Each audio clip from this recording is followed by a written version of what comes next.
Bank job versus software jobs.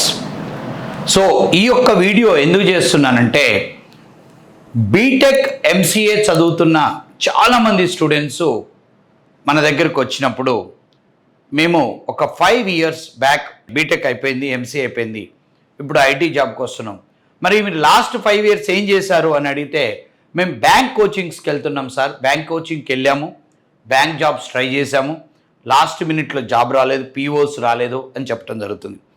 నాకు చాలా ఆశ్చర్యకరమైన విషయం ఏంటంటే మీరు చదివిన చదువేంటి, మీరు వెళ్ళిన ట్రై చేసిన ఉద్యోగం ఏంటి.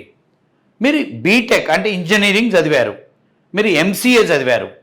సో మీరు బీటెక్ అంటే బీటెక్లో టెక్ ఉంది. సో టెక్ అంటే BTech, you have to go to హైటెక్ సిటీ, నాట్ బ్యాంక్ జాబ్స్. ఒక బీకామ్ చదివిన వాళ్ళు, ఒక ఎంకామ్ చదివిన వాళ్ళు బ్యాంక్ జాబ్ ట్రై చేశారంటే ఒక అర్థం ఉంటుంది. నువ్వు బీటెక్ చదివి 4 సంవత్సరాలు టెక్నికల్ సబ్జెక్ట్ చదివి నువ్వు బ్యాంక్ పీఓకి వెళ్తున్నాను, బ్యాంక్ పీఓస్కి ట్రై చేశానంటే నువ్వు ఎంత ఇన్సెక్యూర్డ్ జోన్లో ఉన్నావు. జాబు అంటే నీ మీద నీ కాన్ఫిడెన్స్ లేదు, నేను చదివిన చదువు మీద కాన్ఫిడెన్స్ లేదు. సో నేనేమనేది అంటే నేను బ్యాంకు జాబ్స్ దొరకవని చెప్పట్లే, బ్యాంక్ జాబ్స్ చాలా ఉంటాయి, మీ గవర్నమెంట్ జాబ్స్ లిమిట్గా ఉంటాయి, కానీ ఖచ్చితంగా బ్యాంక్ జాబ్స్ ఎక్కువే ఉంటాయి, ఎందుకంటే మనకు నెంబర్ ఆఫ్ బ్యాంక్స్ చాలా ఉన్నాయి కాబట్టి. కానీ ఒక ఇంజనీరింగ్, ఒక ఎంసీఏ చదివిన వ్యక్తి మీకు ఐటీ ఇండస్ట్రీలో ఇన్ని జాబ్స్ పెట్టుకొని మీరు బ్యాంక్ కోచింగ్స్కి వెళ్ళటం ఏంటి, నాకు చాలా ఆశ్చర్యకరమైంది. నేను ఒక రోజు ఒక నార్మల్ డిగ్రీ చదివిన స్టూడెంటు, బీఎస్సీ చదివిన స్టూడెంట్ కలవటం జరిగింది. అతను ఏం చేస్తున్నావు బాబు అని అడిగితే సార్ నేను బ్యాంక్ కోచింగ్కి వెళ్తున్నాను అన్నాడు. అరే బాబు నువ్వు బీఎస్సీ చదివావు కదా, ఎంసీఏ చేయండి, తర్వాత మీకు మంచి సాఫ్ట్వేర్ జాబ్స్ ఉంటాయి కదా అని చెప్పాను.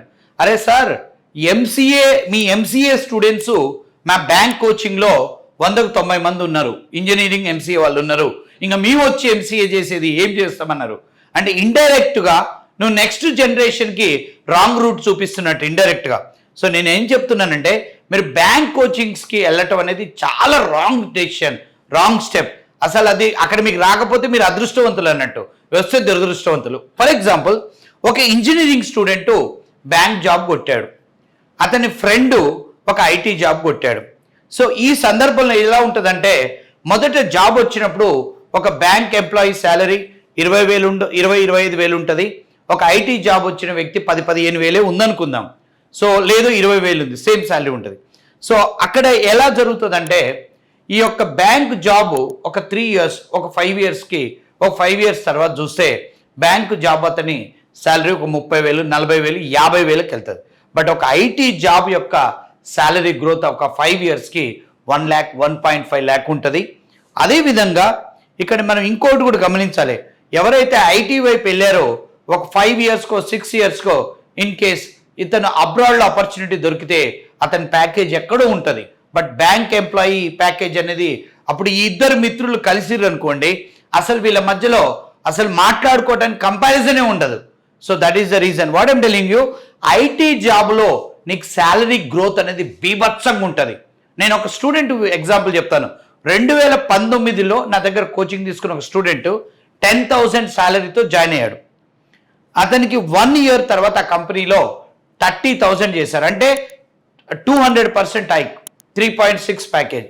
అదే స్టూడెంట్ ప్యాకేజ్ ఇంకో 1 yearలో 8 lakhs అయింది. అదే స్టూడెంట్ ప్యాకేజ్ ఇంకొక 1 yearలో 14 lakhs అయింది. అంటే 3 సంవత్సరాలలో 10,000 అంటే 1,20,000 salary went to 14 lakhs. That is IT salaries. So ఇది మీరు అందరూ అర్థం చేసుకోవాలి.